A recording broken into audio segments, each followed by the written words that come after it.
இன்றைக்கி ஒரு variety rice தான் பார்க்க போகிறோம். மற்ற வெரைட்டி ரைஸ் எல்லாம் நம்ம எப்போ வேணாலும் செய்யலாம். இந்த வெரைட்டி ரைஸ் சீசன் அப்போ மட்டும்தான் செய்ய முடியும். லஞ்ச் பாக்ஸுக்கு இந்த ரெசிபியை டக்குன்னு செஞ்சிடலாம். நல்ல உதிரியாக சாஃப்டான மாங்காய் சாதம் இப்படி செஞ்சு கொடுத்தீங்கன்னா கொஞ்சம் கூட மிச்சம் வைக்காமல் சாப்பிட்ருவாங்க. இந்த சூப்பரான சாதத்தை எப்படி செய்யுதுன்னு பார்க்கலாமா? வாங்க.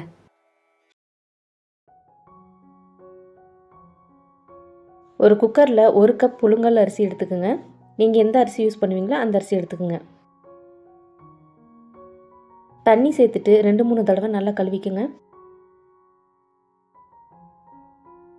நான் யூஸ் பண்ணுற அரிசிக்கு 2.25 கப் தண்ணி சேர்த்துக்குவேன்.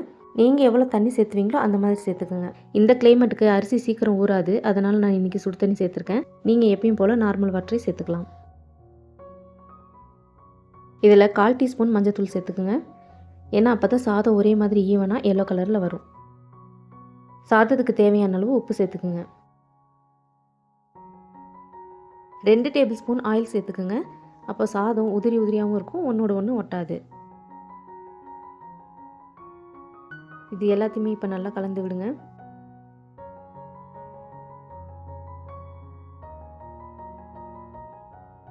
இந்த அரிசியை நான் 20 நிமிஷம் ஊற வைக்க போகிறேன். நீங்கள் டெய்லியும் சாதம் செய்யும் போது எப்படி ஊற வைப்பீங்களோ அந்த மாதிரி ஊற வச்சுக்கோங்க. புது அரிசியாக இருந்தால் நம்ம உடனே கூட சமைச்சிக்கலாம். இப்போ மூடி போட்டு 20 நிமிஷம் நான் அதை அப்படியே ஊற வைக்க போகிறேன்.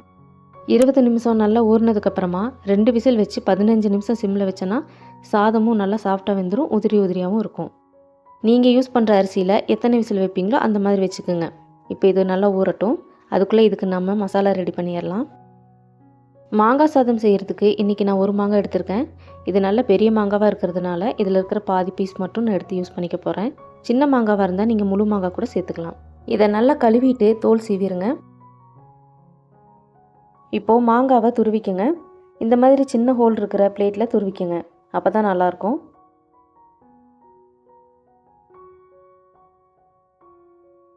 இந்த மாதிரி துருவிக்குங்க. இது ஒரு ஓரமாக இருக்கட்டும். ஒரு கடாயில் 4 டேபிள் ஸ்பூன் நல்லெண்ணெய் சேர்த்துக்குங்க.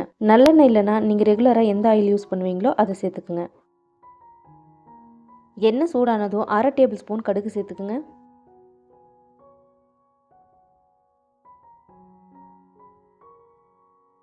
3 டேபிள் ஸ்பூன் வேர்க்கடலை சேர்த்துக்குங்க.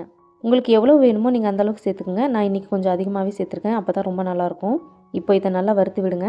மீடியம் ஃப்ளேமில் வச்சுட்டு லைட் கோல்டன் ப்ரௌன் வர வரைக்கும் வறுத்துக்குங்க. ரொம்ப நேரம் வறுத்துட்டிங்கன்னா மற்ற பொருள் சேர்த்துறதுக்குள்ளார இது ரொம்பவே கருகி போயிடும்.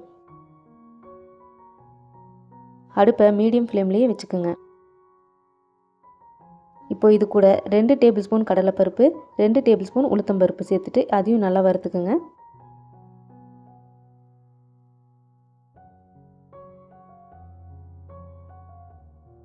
இதில் ஒரு 10 முந்திரி சேர்த்துக்குங்க. உங்கள்கிட்ட இருந்தால் சேர்த்துக்குங்க, இல்லைன்னா ஸ்கிப் பண்ணிவிடுங்க. இப்போது 3 பச்சை மிளகாய், 2 வரமிளகாயை கட் பண்ணி சேர்த்துக்குங்க. இது கூட கொஞ்சமாக கருவேப்பிலை சேர்த்துட்டு நல்லா வறுத்துக்குங்க. எண்ணெயோட சூடு அதிகமாக இருந்தால் அடுப்பை ஆஃப் பண்ணிவிட்டு கூட நீங்கள் வறுத்துக்கலாம். அதுக்கப்புறமா மாங்காவை சேர்த்துட்டு கூட நம்ம அடுப்பை ஆன் பண்ணிக்கலாம்.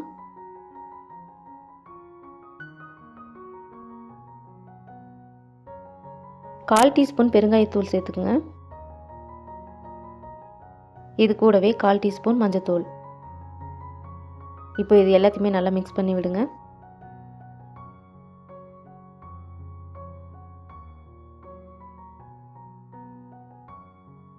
இப்போ இதில் மாங்காய் துருவலை சேர்த்துக்குங்க.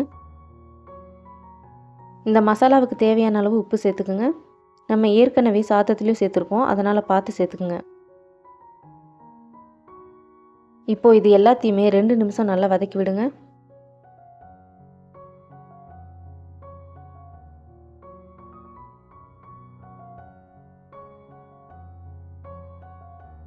நம்ம சேர்த்துருந்த மாங்காய்லாம் நல்லாவே வதங்கியிருக்கு.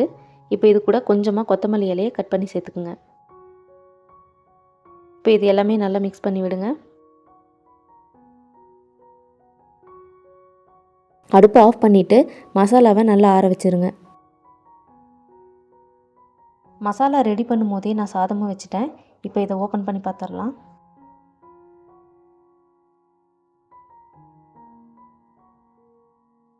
சாதம் உடையாமல் கிளறி விடுங்க. சாதம் நல்லா வெந்து உதிரியாக இருக்குது.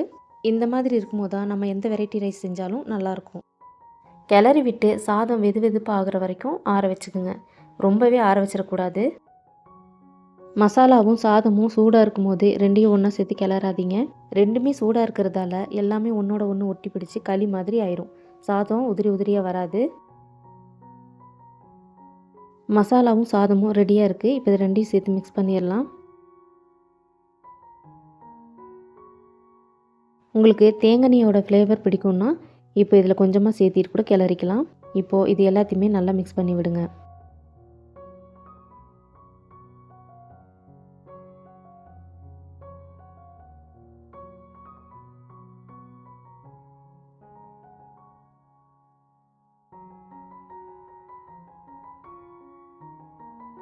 நல்ல உதிரி உதிரியாக மாங்காய் சாதம் நமக்கு தயாராகிருச்சு. இது கூட உருளைக்கிழங்கு வறுவல் வச்சு சாப்பிடும்போது ரொம்பவே அட்டகாசமாக இருக்கும். வேலைக்கு போகிறவங்க டக்குன்னு இந்த மாதிரி லஞ்ச் பாக்ஸுக்கு செஞ்சு எடுத்துகிட்டு போயிடலாம். வேலையும் ஈஸியாக முடிஞ்சிடும். லஞ்ச் டைமில் இதை சாப்பிடும்போது ரொம்பவே சூப்பராக இருக்கும்.